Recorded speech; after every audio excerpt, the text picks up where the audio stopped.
In any investment, you're going to have three different tiers: short, medium, and long term. And in Veve, this is no different. So in this video, we're going to be discussing what you should be paying attention to when you're choosing and selecting these tiers, and what criteria you should be following in order to get maximum gains from this. So let's get started. Welcome in everyone, my name is Andy and I appreciate you taking some time out of your day to come and watch this video on the channel. Just before we get going, if you are enjoying the content, you want to support me further, you can hit that subscribe button, and if you want to support me further than that, you can join the membership. Alright, just like any investment, if it's financial and that's what we're aiming for here, then there are often three different tiers that we go for. We have the short tier, the medium tier, and the long tier. And this is dependent on how long we're willing to hold it for, why we're buying those certain things, and what we should be thinking about when this is the case. And I wanted to make a video on this because I know there's certain things that I buy when it comes to maybe I'm holding for a month or two because I see it going for this way, or I'm holding for years on end because of certain reasons. And I wanted to sort of just discuss those a little bit further, maybe why you should be thinking about that a little bit more when you're making these investments, and then how to make better decisions for that. So we're going to go over the three different tiers today and what I pay attention to when it comes to this, maybe how you can take some notes, how you can move it forward in your own investment as we progress. So the first one we're looking at is the short term. Now this is often the ones I buy based on things like hype. Because markets move so quickly on Veve right now, and because they can move probably quicker than something like OpenSea because the prices are a lot cheaper, then it's important to understand why you're buying something for the short term and how you're playing this risk. One of the best ways that you can play short-term investments is through the hype of a drop. Now the best example that I can always give for this is the Walt Disney statue when he initially came out for the Disney drops back in November. The hype of the partner statue was so big that people sold off Todd McFarlane, and this is the example we're given, through the Disney Golden Moments. Now they were announced around about here, this area anyway, from what was happening in the Medium articles that were coming out, and they were released throughout the week. So he went from 1800 all the way down to 1299. It actually went lower than this. I sold a Todd McFarlane for 1100 at the time when the market opened again, and I think even went lower than that for a little bit too. But after the drop had happened and after Walt was finished and Disney was over, for the next couple of weeks he really started to drive up in price, going all the way up to 2600 after the next few weeks that it had happened. And this actually occurred for basically all of the collectibles. When something was over with the drop, people tend to buy back in to what they sold off in order to go for the drop. And because the majority don't actually get the drop, they buy back in to what they'd had. You can even see this being the case as of recently when it comes to the Aston Martin that was released. You can see here on February the 26th, on the Saturday when they were dropped, it was actually lower and lower with the prices on even something like the lenticular cards. But after the drop had happened, we saw a massive spike up because people were buying back in after they didn't get the drop. This tends to happen in most things that go on the app. And if you're playing the short game here and short term for those gains, pay attention to the drops and the hype of the drops. When there's something that a lot of people are after, they often sell off quite a lot of their collectibles in order to go for this drop. Now, if you're not too bothered about going for the drop or you have liquidity there available, it's actually your best time to buy in roughly before the drop and before the market opens again after the drop, for you to then to be able to make profit. It doesn't happen all the time, but especially if there's something that's pretty sought after, a lot of people will be buying in after the drop is over because they see the deals in the market that people have been given because they wanted to go for the drop. So the short-term hype can often make you quite a lot of money if you're smart with it and you stick to your plan with what you're doing. This leads me on to my sort of second point with that, and it's to watch the community closely. People do pay attention to what content creators and the Twitter spaces and all that actually say.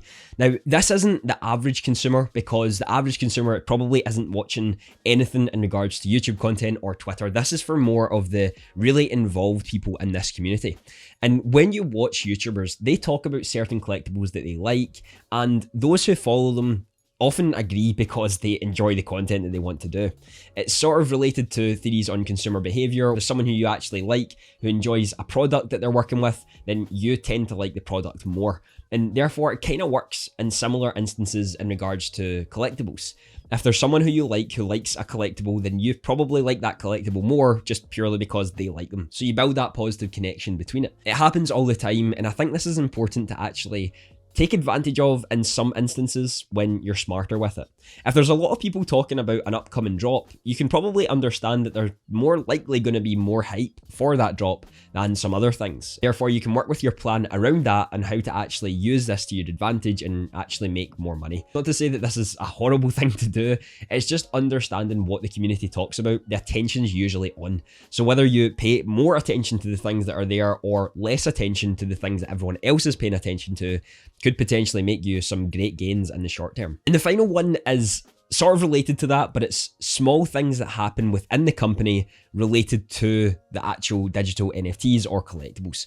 So for example, in the past, Ghost Trap was announced on a YouTube video, and it was on a YouTube live stream. I believe some of the YouTubers who started out on Veve were the ones who announced it. But the announcement came with Slimer actually interacting with Ghost Trap. Now, I was in this live stream and saw that this was the case, and I saw Slimer actually interacting with Ghost Trap, and this was the first interaction for any NFT that we'd ever had. I went and bought, I think, 8 or 9 Slimers for around 70 gems at the time and sold them off in the next hour or so for roughly between 140 to 200 gems.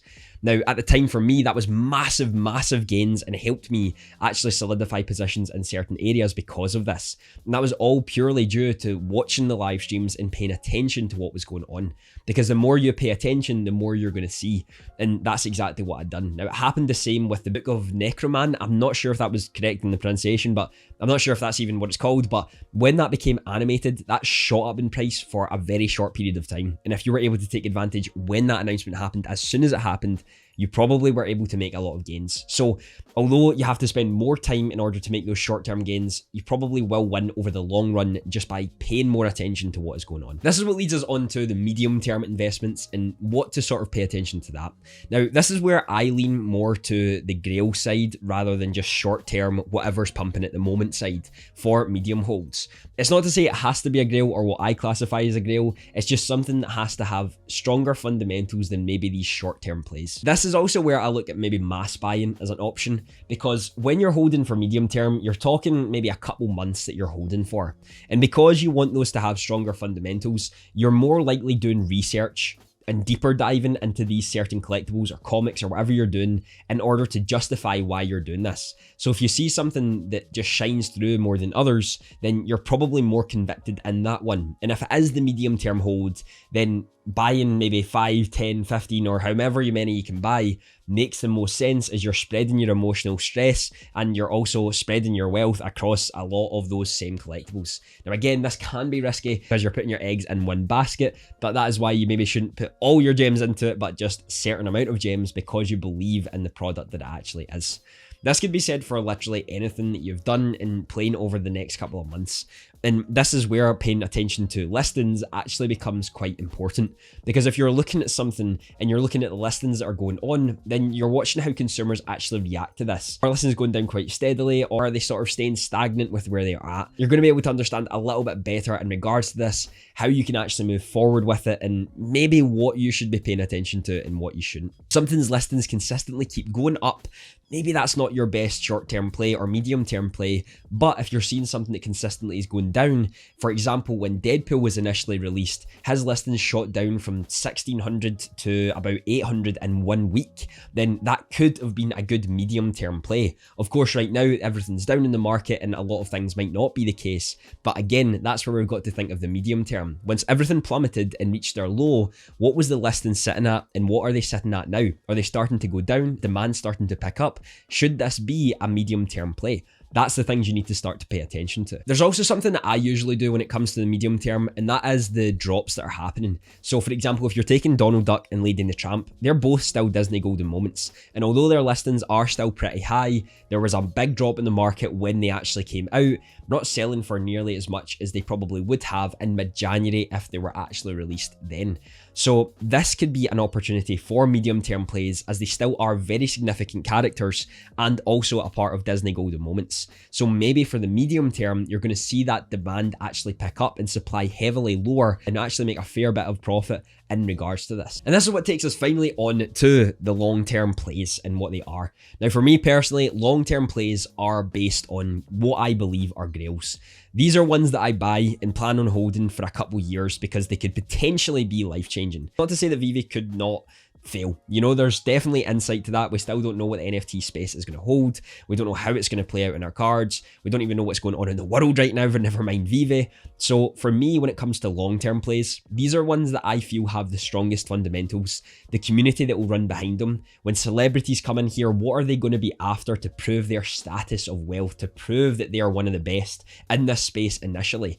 And to me, that's things like the partner statue, Secret Rare Spider-Man, you've got the Secret Rare Marvel's Comic 1, Todd McFarlane Batman. There's a few others that I do believe that fit under those categories. So for me, that's when I really look at the collectors and the collection behind it. You know, about the status of it, about the character itself, the artist behind it, the design of it. There's so many factors that come into it. This is where, to me, it's more about the collector side of things.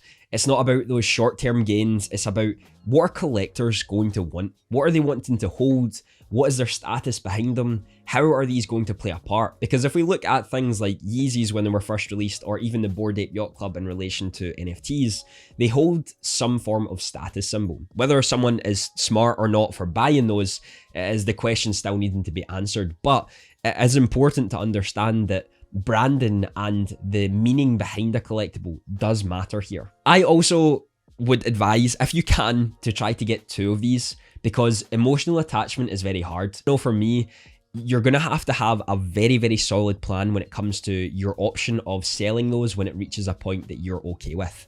This can be very challenging, especially if you only have one, and because they're what you would maybe class as grails, they're going to be more expensive. Therefore, getting 2 is pretty difficult. But if that is a possibility for you, then I would say it's definitely worth a go. It's something worth trying and at least going for if you have the opportunity to, because if it reaches a price where it can pay for both of them and still hold one, then that is an amazing thing to have. I wanted to just go over the basics of sort of what I look for when it comes to short, medium and long-term plays.